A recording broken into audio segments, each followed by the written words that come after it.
Hello, my name is Matt, and welcome back. Welcome to the brand new edition of Tales of the Whoniverse podcast. Hello, we are here this evening to talk about the episode titles, reaction on the trailer, and to give just genuine thoughts and feelings about the upcoming season. So let's start on the round table. Let's go around to Keegan to introduce yourselves. Hello, Keegan. Hello, everyone. My name's Keegan. It's nice to be back on here. Hope you're all doing well. Wonderful. And up next, Drew. It's time to introduce yourself. Hello, Drew. Well, hello everybody. I'm Drew. I'm new to the whole world of podcasting, but hopefully this shall be a fun time. And last but not least, it's our in-house Face the Raven. It's Raven. Hello, it's me again. So, firstly, episode titles, and thank you so much, Raven. So, what we're going to say about them is, so we know Russell is writing the majority of the season. So, how do we feel now that it's out in the open? It's the third iteration of the season one. How are we all feeling about tonight's title reveal? And you could go around the room on this one tonight. I'm just opening up the floor to anybody that wants to start first. I will say one thing, right? Just to start off, I wasn't too drawn on space babies to begin with, and even after seeing the trailer, and seeing literal space babies, I'm still I think that it's the only one out of all of the episodes we've seen so far, and even the title, that I'm just I'm not too drawn on it so far. The episode or just the title? Both, because I'm just it from what we've seen of what can be assumed of it, comparing it to the title, it seems very sort of a mix of two genres that I don't know whether it'll work, but I'm hopeful, in faith in Russell. It's a bit like the Cassandra conundrum, isn't it? It's a bit like a horror in space. Yeah. I just hope it doesn't lean too far into the whole space babies thing. But what actual episode titles have you enjoyed so far from seeing it? Like is Legend of Ruby, or is it like Boom? So the Legend of Ruby Sunday was what I was thinking of, but which other titles have actually drawn to you? I will say Legend of Ruby Sunday and Empire of Death are probably the two that have gotten me the most so far, because I mean, you've got ones like 73 Yards and Devil's Cord. I was just excited for anyway, so that knowing the title didn't really draw me in. Rogue, the only reason I'm excited for that is because of the writers, but The Legend of Ruby Sunday and Empire of Death drew me in because it sounds like a super dramatic two-parter. I'm not sure if it is a two-parter, but it's giving two-parter title energy. I believe it is from the filming leaks and stuff that it's going to be the first two part of the season, and that's probably why Mel and Rose Noble and Kate are coming back for the finale. Oh, okay. Yeah, But those are the two that really drew me in. yes. Well, as I say, I think it's going to be an absolutely fantastic season. We've got the titles, but I'm going to go over to Keegan next for what you thought about the title sequences. I'm very excited for two episodes. The first one's The Devil's Cord. One, because Jinx is in it, but two, because it's got the Beatles and it's a very music-focused episode. Yeah. The second one is the Rogue episode, just because it's set Bridgerton themed, but there was the heavily rumors of the time agent that Jonathan Groff is supposed to be playing. Yeah. If it's actually who we think it is, good lord, but that's a whole other discussion. But I say good lord because good luck to them if that's the route they're going. If not, we'll just wait and see, because it just might be like the other time agent that people wrote into the show. Yeah. Was that any? So go on after you, Keegan. The one I'm mostly curious about is 73 Yards.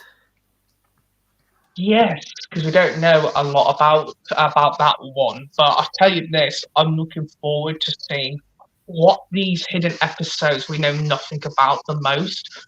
I think 75 yards we've seen virtually nothing. It could be the one where it's the Dr. Light story with Kate, where where he was off busy with Barbie and that, and they had to film together, her and Millie.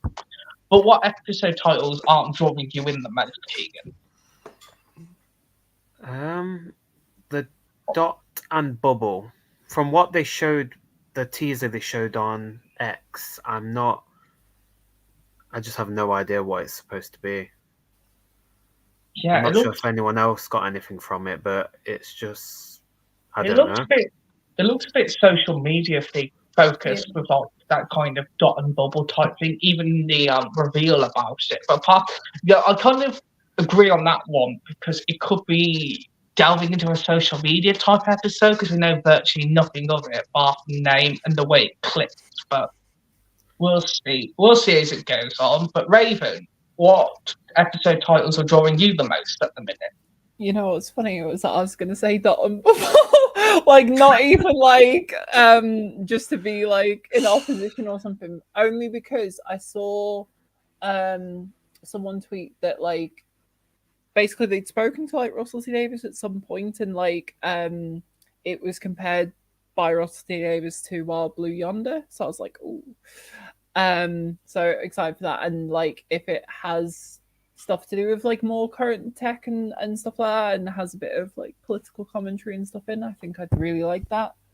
But like I mean the names like The Legend of Ruby Sunday and Empire of Death just fucking slap. Like there's no other way of putting that. Like the others are a bit can't really tell, but like that just sounds like good like classic Who kind of like titles. Yeah. Well, at least this time, a legend title for this show. Hopefully, people will enjoy it a lot more, and they'll say no more about the last run out with a title of that name.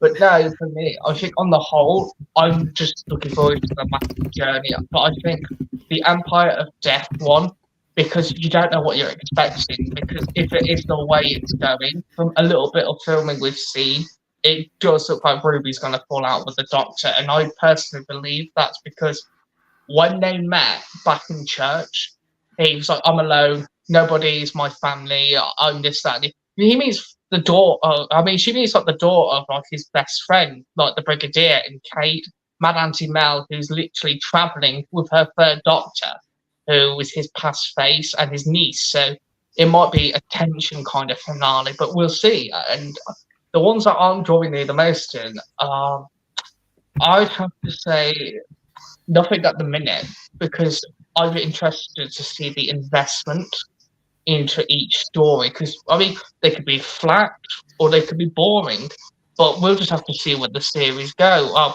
So season since they've done the whole rebooting name again. Before we move on though to the actual trailer, any final thoughts on like the titles or no? Can I come in on that bit that you said about if Ruby and the Doctor do fall out and stuff? I wonder if it'll like come back of obviously like Ruby has a big motivation of like wanting to know who her parents are, and the Doctor had every opportunity to like find that out for her in Church on Ruby Road, and then purposely like went away and like left it. So I hope that comes back up like in the finale. Yeah, I think after the first trailer we got, it looks like, and Russell said we are revisiting the church, so I think this is the Doctor's going to finally find out who it is for her, but it might be too late and the damage is done. I'm wondering if that's 73 yards, because there was a lot of snow and stuff in that teaser they released. Yes. Yeah, that's what I was thinking. Like, I saw that the snow and something like that just sort of clicked in my head. It was like, maybe that's kind of touching on it a little bit. But people are saying, 73 yards away from the church. And maybe that's why it's a Dr. Light story to make up for it. Maybe Ruby's going to go off with like Kate for the story, or the Doctor's out finding out for her history for her. It may come up in that episode, but then it could come up in The Legend of Ruby Sunday too. given off that episode title. Yeah. Who knows? I mean, it's a very intriguing kind of ordeal where the season's going. Because apart from what we have seen, this season is more about. It's sort of like touching like on the timeless child a bit, isn't it? It's more about the Doctor being like an orphan, Ruby being an orphan, but that's what's bonding them together, and they're both literally out there to save the universe that they both love and want to protect. But ultimately, it's like finding that found family for Ruby at the end of it, which she has in like Carla and Cherry Sunday, but at the end of it, some orphans never get the chance to find her. With the Doctor time machine, that might be the reason they fall out, because they go look at it every 2 minutes. But we can discuss that in a little bit. But for now, let's move down the line to the actual trailer itself. So this is our second trailer over the Easter holiday. So visually speaking, I have to say millennial effects and teams involved with the monsters after they've returned after their little break. It looks wonderful. The CGI looks incredible. And unlike the first trailer, I like this is more focusing on the universe and the stake that's at play with all like the baddies this season. It looks like since the 60th, bar Davros, it's like there's been no returns. It might be a clean slate kind of season. But Keegan, how do you feel about the trailer after it dropped? There was a few new things. I feel like some of it was still the same from the previous trailer they released. But there's a lot of shots in the trailer that are getting me really excited. I think they seem to be going back to space, which is good. We've not seen that in a while. With the planets, I've noticed as well. I think in the trailer I saw a few planets around there. So I'm wondering how they're going to answer that after the flux happened. Yeah, don't forget, Russell said that would continue, like the story from the flux and the timeless child as the era went on. But that's what I'm excited for. Yeah. Drew on deck, what was your feelings about the trailer? I'm actually like compared to the first trailer, I'm actually really happy that this one.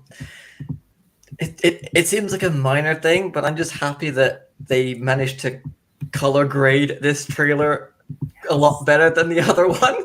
Because for some reason, I don't know whether it was something to do with the HDR on the Disney Plus trailer, but it just looked very flat and unfiltered.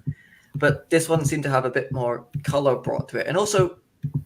I'm also glad that they're not going the route of most modern day trailers where they sort of give you 2.5 minutes of like start to finish, here's what everything is. It's like we've had 2 trailers so far and still not really much knowledge of anything story-wise of like, this could happen, this could happen. We're still going in very dark as to what's going to happen.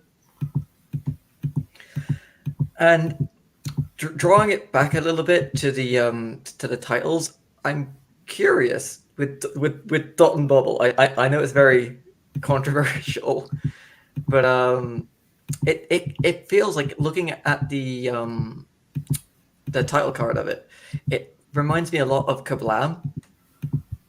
I don't know if anyone else got that sort of feeling off of it, but it sort of gave me that Amazon sort of like techie... Warehouse Part 2. Maybe, but like I don't know, it's just something about it just felt very techie, and I was like, okay, well, this sort of gives off that kind of vibe.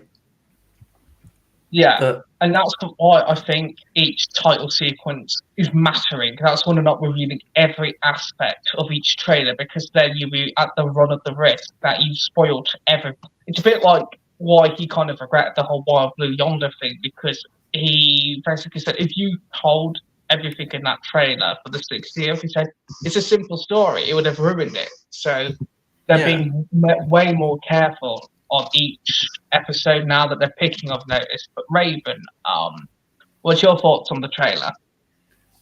Better than the first one. Again, for the same thing. One of the same reasons is like what Drew said of the color. Like, and it might sound like a minor point, but it just like it looked crap. And I think it was Yeah, I think it was to do with like the HDR thing for Disney Plus because it looked fine for people who were viewing it on Disney Plus. But so even though some of the same shots were used, I was actually able to like enjoy those shots in this trailer, like the one where it's like 15 and Ruby in front of all of the dinosaurs and everything, and it actually looked good this time. So that was really nice. I think as well the tone of this one. Because like the initial one that felt more aimed at like Disney Plus was like, here, have a funny adventures with the Doctor and Ruby, whereas what were you gonna say? Yeah, like with this, it feels more it's aimed at Russell's vision, doesn't it? Where it's more darker, more magical, and more of his type of storytelling. Yeah, it felt like a good mix because it still had the Doctor and Ruby's relationship at the core of like what they're selling it on. So yeah, that just seems a lot more interesting. And then like alluding to whatever the bigger threat is of some life in the universe under threat. That just seemed a bit more interesting than the last one. And yeah, it was nice seeing more Shooty and stuff. Love Shooty as a Doctor, so that's it. They didn't really give the villain of the series away. I'm still wondering about the main villain of what they're trying to sell. He'll be Daleks. No, he'll be Daleks again. Well, please. We know that the toy maker is due to have a presence again because he said back at the ending that his legions are coming, and Russell said we would not see the end of that one. In this series, though, or in future ones? Well, we don't know yet. Could be this, because we still have the mystery around Mrs. Flood and loads of people. If man plot twist, Mrs. Flood is the big villain. I reckon she might be. Yeah. Oh, I've got it. Well, I've cracked out who it is. It's actually Rose Noble because the Doctor didn't take her in the TARDIS properly, like Mad Auntie Mel. Go ahead. Sorry. I don't know if it's something to do with Jinx's character, the way she says, "Oh, you called." Yeah, that's the feeling that people think she's part of the Toy Makers Brigade. Could be. I feel like she's only going to be in Devil's Court, though. I don't know. Yeah. But that could be also why it's called Legions, so they expand across like the type of episodes. But we'll see. There could also be like the Meep said in Starbeast, where he's like, "Oh, wait till I tell the boss," and it's like with that in the Legions, there's something there. Yeah, there is something that scared even the toy maker. So we've got that to also consider for either this run or a future run. Something is coming, and the Doctor has to be prepared for it. But people were bringing up. I remember seeing both on YouTube and on X, like seeing around the place that people were talking about the possibility of the meddling monk. Yeah, of course. It's old Monkey Boy. Well, maybe. I mean, yeah, it's him. It's his meddling non-persona. It's the meddling river. You just never know. Yeah, could be anyone at this point. But no, how I felt about the trailer as well. I really enjoyed it. I think the stakes are more higher than ever for Doctor Who. I mean, if you look at the trailers compared to beforehand, like the 60th actually worked that you got bits of the storytelling, but this is like they've purposely done two beautiful trailers that complement each other. Where one is like what Raven said, one's about the slapstick type comedy for Doctor Who, which it's known for, and the darkness, which is Doctor Who is known for. It's wonderful. I think for me, this season can't come fast enough. The only downside is on like these trailers is you want more, but then you're just like, we're so close to the finishing line now. I think what we could tackle from this is like Stewie's incredible as Doctor. All the writers have been picked to go alongside Russell, like specifically, because there's no space. If you look at it, it's contained, it's smaller, but I think these are the ones he knows are writers with big experience enough to pour ratings in. And Moffat, of course, was the previous showrunner before Chibnall. These two on the height of Loki, coming into right, so that's why it's been selected the way it is. So going forward, I think this is what's going to happen: is one writer's vision but then you get bonus writers to come in and assist while he's overseeing the rest of the project until like he goes on the back burner or leaves, or he decides to hand it over. But as I say, it was a beautiful trailer, wonderfully scored, and I loved seeing the fullest shot of Rose reuniting with like the Doctor. Obviously, niece Rose, not Rose Tyler, for people who might get confused. But, I love where the season is going. The last one we saw Mad Auntie Mel back on the moped here, nothing with her and Kate. But it's interesting they're highlighting Rose the most out of all the guest characters coming in for that finale. But hey ho, can't wait for it. We'll say one thing with the name here with Kate coming to write for Rogue is I remember seeing back when season 1 of Loki aired. I remember seeing that Russell actually like commented on the whole like bi-ness of Loki and how he was like very much against it, and I'm like, I'm glad that he's like, well, he's probably either like buried the hatchet or he's giving him a chance to be like, okay, they've written for something that's very successful, despite my own thoughts. Give him a chance to do something pretty cool with it.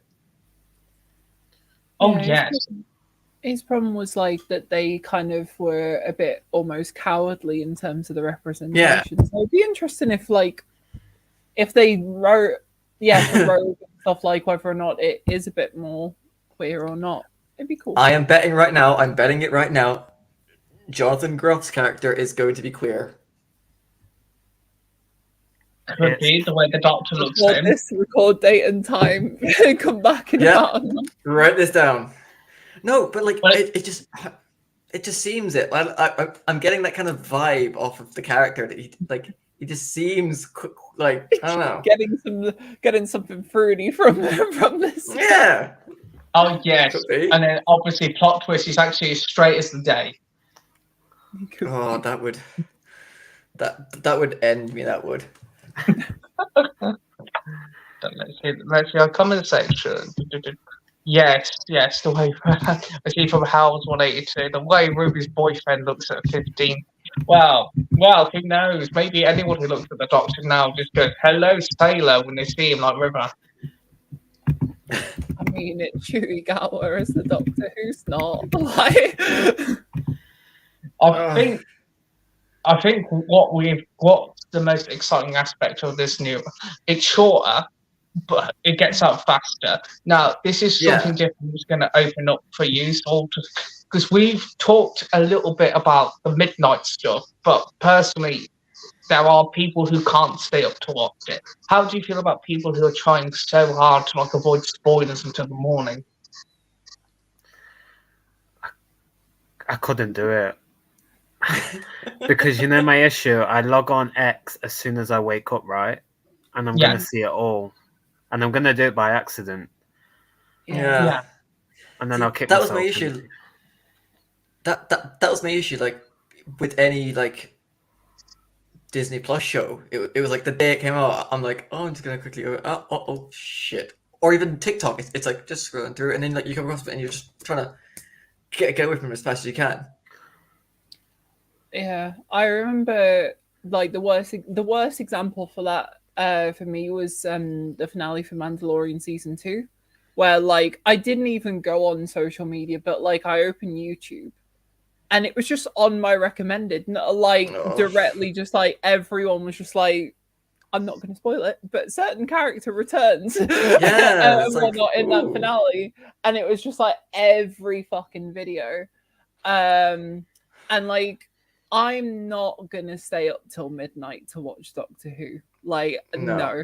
On a Friday night, I've got a life. I have to do stuff. And so it's a bit annoying. I'd rather it be like it shows on BBC and then goes streaming like right afterwards at the same time for everyone. But I don't know. I'll try and avoid spoilers and whatnot. Yeah, But because obviously now it's going to go to America the day before. Like, obviously, it says May the 10th and May the 11th for us. So we have to now also manage the time zone difference between all the different fans. And I can see where that's also come from. Because obviously, we normally know what time we have to get prepared for Doctor Who, but this is on a different wavelength now. And Russell keeps saying a lot of stuff is regarding the ratings for Doctor Who. And the reason that he's come back with, besides the whole BBC thing, is if any project he's working on is defined by ratings. And that's why I think this collaboration's also happened, just to shoot the ratings up for the BBC and Disney Plus to get more people into Doctor Who. yeah, I think it's a good thing overall in terms of like the collaboration and stuff. It's just like, I don't know, it'd be better. Like, I've seen some people being like, well, this is what the Americans have had to deal with the whole time in terms of the time difference. Yeah. But it's not an American show. So, you know, it should come first, like at a time that's more suitable for UK viewers. But Yeah. See, I don't know. it just no. Go ahead. So go on, Drew, after you were about to speak. Okay. No, I thought, like, I can understand where the times thing comes from because, like, Disney is distributing it, so I guess they get first picks as to like where it goes. But then also in my head, I'm like, because people are like, oh, like, you know, we've had to wait for your shows. It's like, yeah, but stuff like, say, Game of Thrones that like aired late over here because it's an American show. It makes sense. But Doctor Who is a British show. Why is America getting first picks on like seeing it first when it's made here for a British audience? You know what's going to be interesting that just popped to mind is because they're going to release the first 2 episodes at the same time, right? Yeah. There's always the option that we can't avoid spoilers unless we just stay off of social media during that time, because like some people might just go to episode 2 and just start watching from there Yeah. and post it while you're watching episode 1. So there's no way of avoiding it, or just like because it's streaming rather than live, jump to the end of the episode, see where it goes. Yes. Now I'm seeing Hal's comment here. It says only May the 10th, as we'll be 8 hours ahead, so we'll get exactly as the same time. So it'll be 11:59 p.m. May the 10th for us. So then when it hits midnight, then it'll be May the 10th. We'll be May 11th. So I see it then. We're trying to be considerate for our time zones, but at the same time, as you said, Raven, rightly the other day on Twitter, which, if you don't want me commenting that, it was a nice one. It's regarding the situation when it goes to live on Eurovision night. It's the debut episode, not episode 2, I believe. So that means you might have to wait another week for it. Yeah. So people would have seen the spoilers. So is at any point naturally progressing Doctor Who live when you can watch all those episodes in advance? Yeah. I know. It's like the point about the time zones, like everyone does get it at the same time. It's just like what's suitable and stuff. Like if it was at 7 p.m. on a Friday in the UK, cool, whatever. But it's just like, I don't know. A lot of people aren't going to stay up till midnight to watch Doctor Who. I wasn't, but now I'm like, Yeah. Well, yeah, some people just said they've got work or they stay up with the kids and whatever, and then the kids have to go to bed and then they're up for the night. That's the kind of people who do it. But when you've got work the next day or anything like that, that's where I can see the issues come from. well, just stuff to do. It's a Friday night. Yeah. Oh, you're on mute. Meanwhile, Keegan is commentating while it's on mute on the live. oh yes, I'm here. As I was saying, I want to experience the midnight watch because it hasn't been done before, right? So I want to see how it goes. One episode is manageable, but then the first 2, because they're releasing 2, it's going till 2 a.m. And that poses the question as well. Would that mean the finale, if we think it's right, is a 2-parter? Would they both debut at the same time once again? So then you're having to wait. Oh, God. I hope not, because if it is a two-parter, then cliffhanger, and then you have to wait, and then it'll be cool. It takes away the whole pops into my head, Stolen Earth and Journey's End. It takes away that like, oh god, what's gonna happen thing, and it's like, oh, what's gonna happen? Oh, just give me a second, I'll just load up the next episode. Whoop. There you So go. obviously, Disney won't do that, but if hypothetically they said, "Oh yeah, tune in for the 2-part finale on BBC iPlayer at midnight," and people are like, "What?" Then that's what I could see. There'd be more issues with the future of the show. Yeah, it just Premieres doesn't kinda seem different. right. No, premieres are kind of different because that's what we kind of expect now with streaming and because of the whole Disney stuff. But with Doctor Who on the whole, BBC iPlayer still should get the priority because it is produced totally by the BBC and with collaboration with Bad Wolf and Disney. It's not like Disney have literally pitched up a tent and bought Doctor Who underneath their noses. Yeah, although That's something that does. Conversation. Oh no, but like I just want to say, right, just real quickly, right, is that the deal has screwed over us Irish viewers because we can't access. Well, I mean, I use a VPN, so you know, but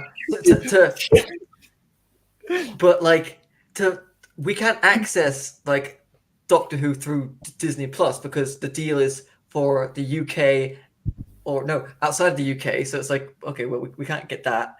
And BBC iPlayer only works in the UK.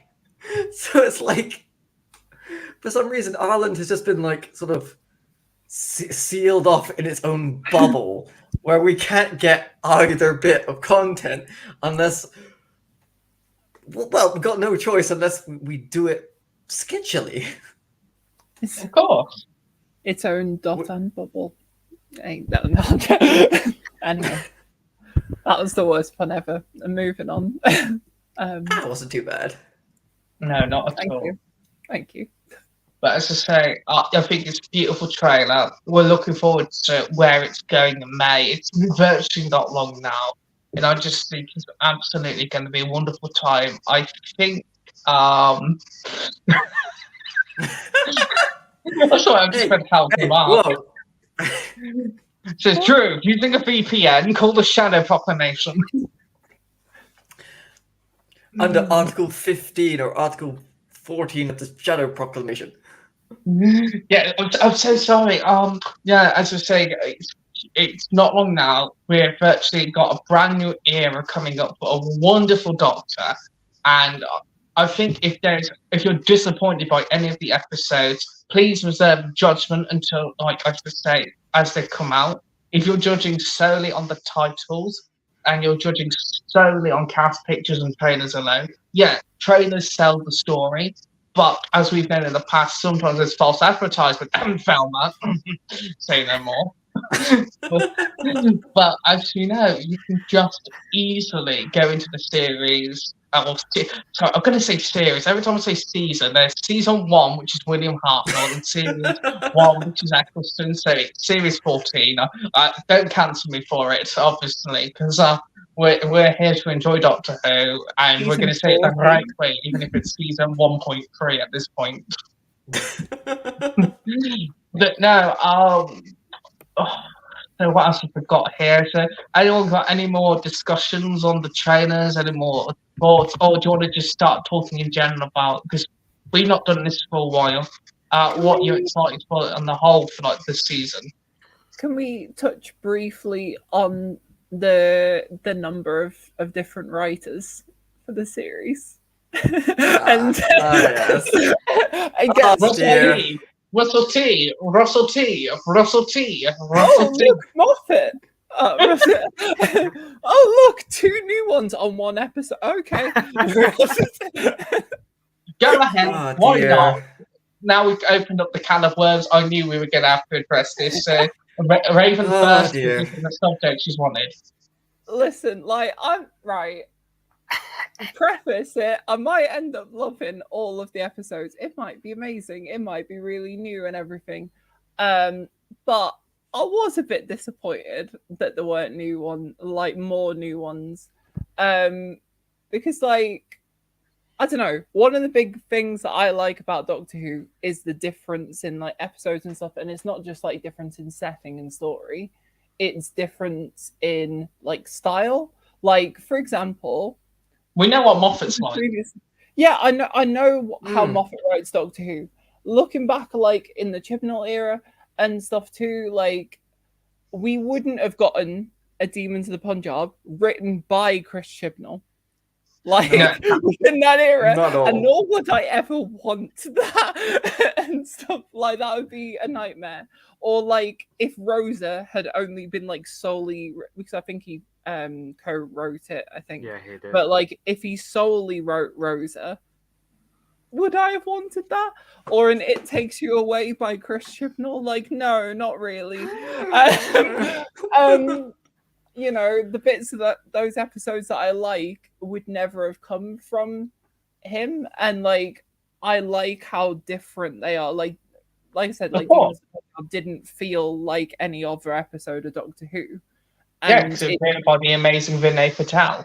Yeah, and so it's like up there for me as like one of my favorite, like of New Who in general.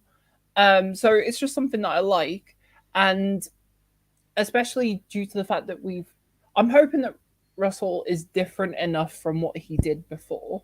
But that is still a bit of like nervousness of like, is it going to still feel like the old era?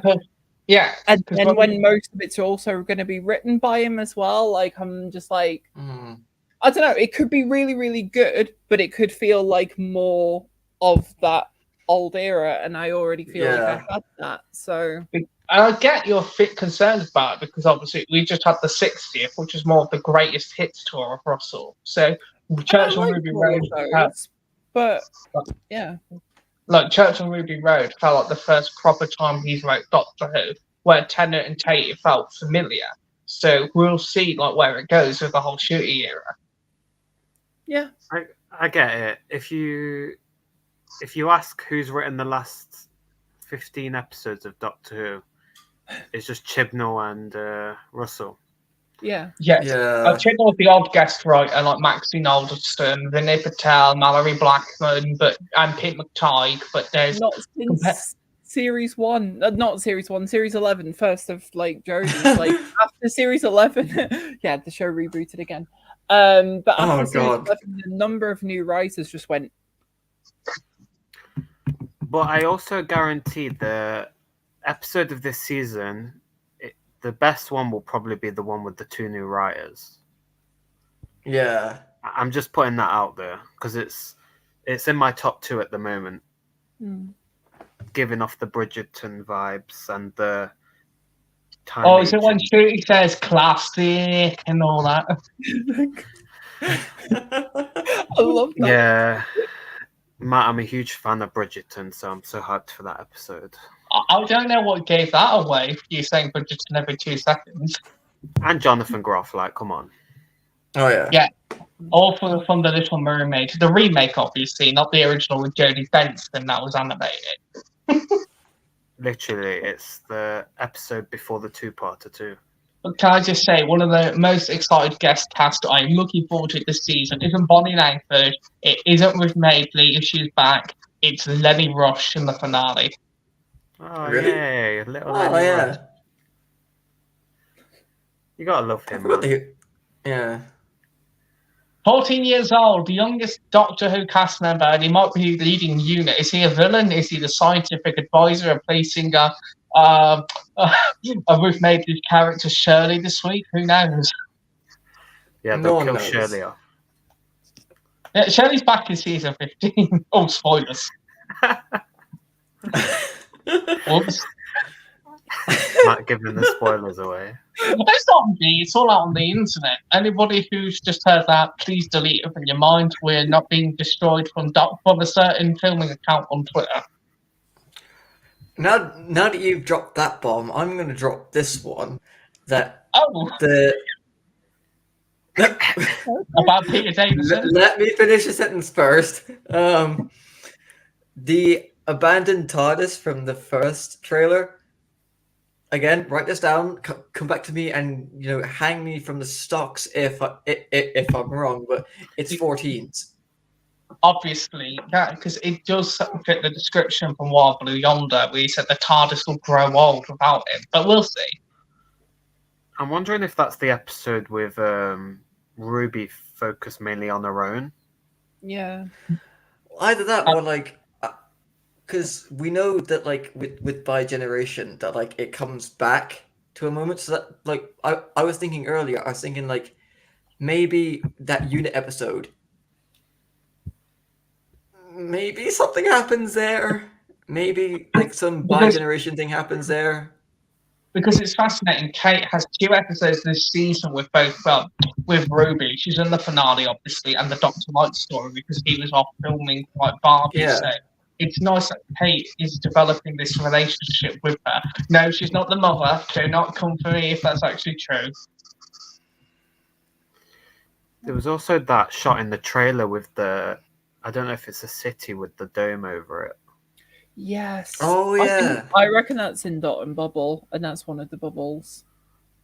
I'm so Yeah, that intrigued. might be the Dot one for episode 6. Possibly the dinosaurs as well. Dinosaurs, not on the spaceship. I kind of hope that nothing comes this series to do with the Bi-Generation stuff because they're trying to do it as this is a jumping on point for Doctor Who, all new stuff. But I think the only thing that won't be is Kate and Mel's return, but I think they'll still downplay it. I think they're going to address why Mel is back on Earth more than anything, more than that. But apart from it, I don't think so. Yeah, I think then going into and this is the TARDIS of the last Doctor who split in 2 and continue. Unless you watched it, no. And unless you watched it on Disney Plus, then you won't have had a clue about it or BBC. Yeah. We are in a privilege where we have now got the whole era on BBC iPlayer, but Disney Plus still doesn't have any of the other backlog yet. I wonder if they'll get it. Because if Disney ever gets the backlog, then it will prove one thing, that Doctor Who will be moving off things like BritBox and all to become under house of Disney if it becomes a truer thing. Is it not already moving off of it, or am I making that up? Only a certain story involving the cavemen has come off, but for reasons we cannot discuss. Oh, yeah. What do you mean, the Tribe of Gum? Oh, yeah. You say the Tribe of Ganja. Oh, dear. Tribe of... Anyway. Oh, yes. But no, I'm looking forward to it. The changes in the last trailer with David Bowie was also phenomenal because it was it's showing this era is about to change again into a whole new way and a new direction that we've not experienced before as Doctor Who fans. It's like It's About Time trailer. No, I'm joking. That trailer. Are you glorious? Are you wanting to start again? Best Doctor Who trailer of all time. Do you know why? Raven misheard it. She thought it was glorious, but she heard glory hole. Wow. Okay. wanting to start again. Well, we are coming to the end of tonight. We have come back on to Tales of the Whoniverse. And we have literally had such a fun night, and you've had a fun night. So stay safe out there. Not like Raven, of course, and stay safe like Drew. Why am I catching these strays? Me? Thank you for joining tonight. This has been Tales of the Whoniverse podcast. I've been Matt. Say goodnight, Keegan. Good night, everyone. Good night, yes. Keegan.